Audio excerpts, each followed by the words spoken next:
Hi, John Hand, and the pulsing cinema movie of the day is Nightbeast, 1982, the creation of the infamous Don Dohler, the infamous B-movie horror sci-fi filmmaker Don Dohler. The late Don Dohler died in 2006.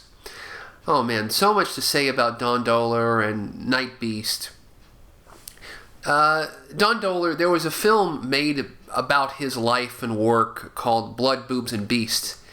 A wild title, but a very heartfelt film that was released just before he died, or around that time, released by Troma Film on DVD.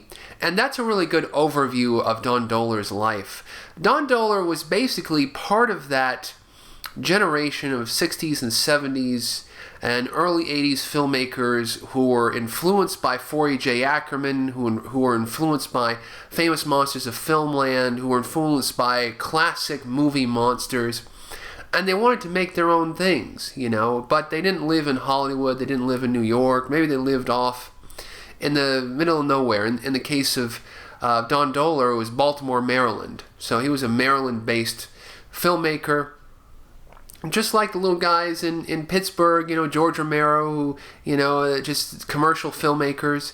Don Dohler was that. Don Dohler was more of a person who wanted to get other filmmakers together and make stuff and share knowledge and share information.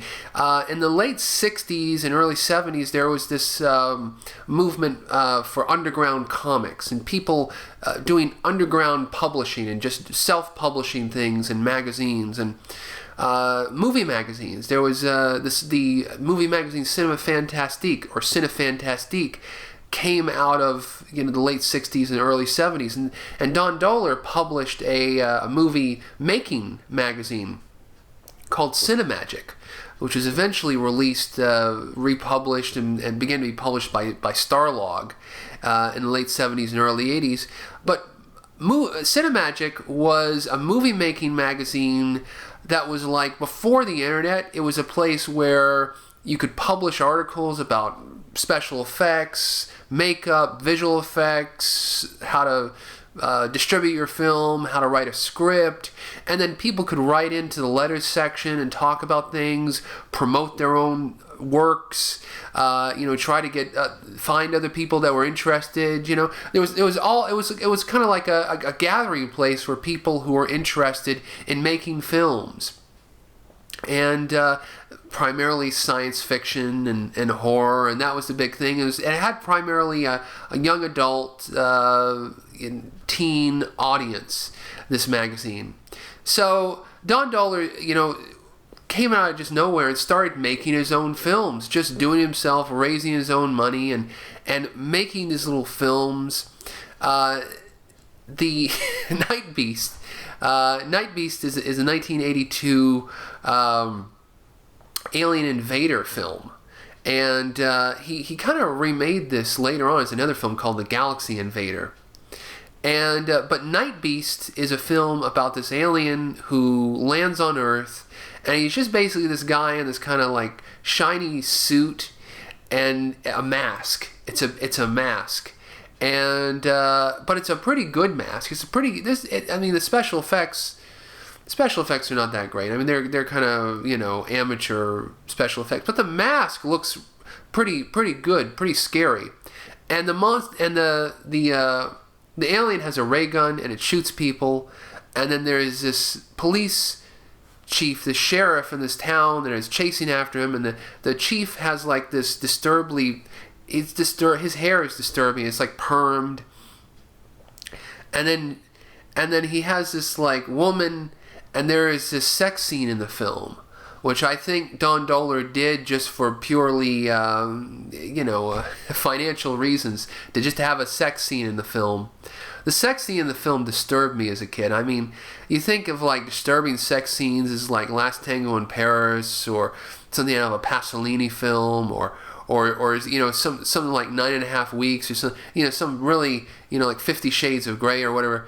But really, the sex scene in this film is like, it's shot on these like primary color backgrounds, and they're taking off their clothes, and it's like the most unsexiest sex scene I think I've ever seen. And these two people who like you'd never want to see naked. You would never want to see these people naked. You would never want to see these people with clothes on in the same room, let alone naked in the same bed, doing God knows what. And it just probably, ruptured something in my mind, in my consciousness, watching this disturbing sex scene. I'm not even going to describe it anymore. I mean, if you've seen the movie, you see the sex scene, you know that. And maybe you're an adult, maybe you can laugh it off, but, I mean, like, I would let my kids watch, like, Salo or, like, Caligula before I let them watch this sex scene in Nightbeast. I mean, my God, what the hell was going on with that? I don't even want to think about it. It's disturbing right now. When I watch it even today as an adult, it takes me back to like, what was going on. So, there's not much of a plot to the film. The Nightbeast runs around the night, and there's a lot of night-for-night photography where you just see this, one character, and then eventually the Nightbeast gets zapped by electricity in kind of a hokey, B-movie ending. And some people get, burnt to a crisp, in the process of trying to electrocute him. The end. This film's the cover to this film, the VHS cover, scared me. And the original cover, which is like this, a silhouette of the Nightbeast, and then on the back, you've got some stills. It's scary, even though the European VHS shows more of the monster, and then the new Trauma DVD release shows more of the monster, the alien.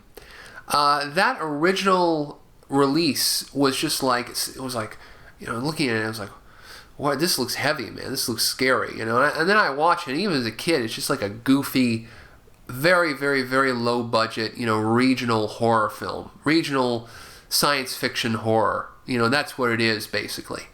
So, okay movie. And as I said, Don Dohler remade it kind of slightly later on as the Galaxy Invader with more plot, I think, and the alien I don't think was as mean in that film.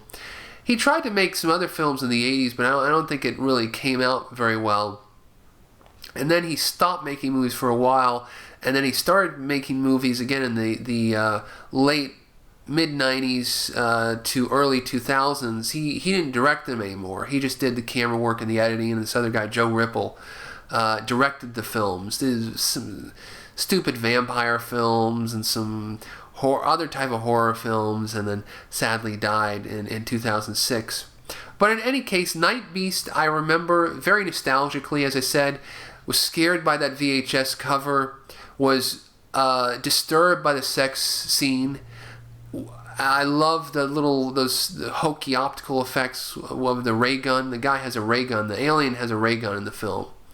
And, overall, yeah, a film I remember fondly. Very, very, very fondly, because the film is, in a way, kind of like a time capsule of that time and low-budget, kind of no-budget, regional sci-fi horror filmmaking, where guys like, I think his name was Tony Mesalansky, the guy who made Curse of the Cannibal Confederates, other people all over the country, watching Evil Dead and watching Night of the Living Dead and watching, other films, were becoming inspired to make these little tiny movies, and some of them got big, like Evil Dead, as I say. They were inspired by Equinox and Night of the Living Dead. Evil Dead was.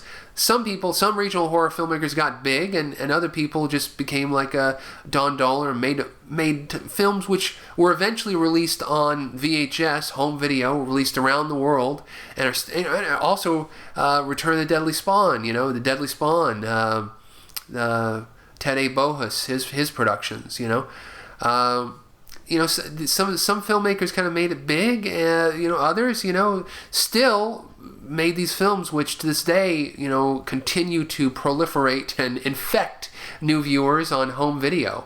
So definitely a movie to check out. Yeah, Nightbeast.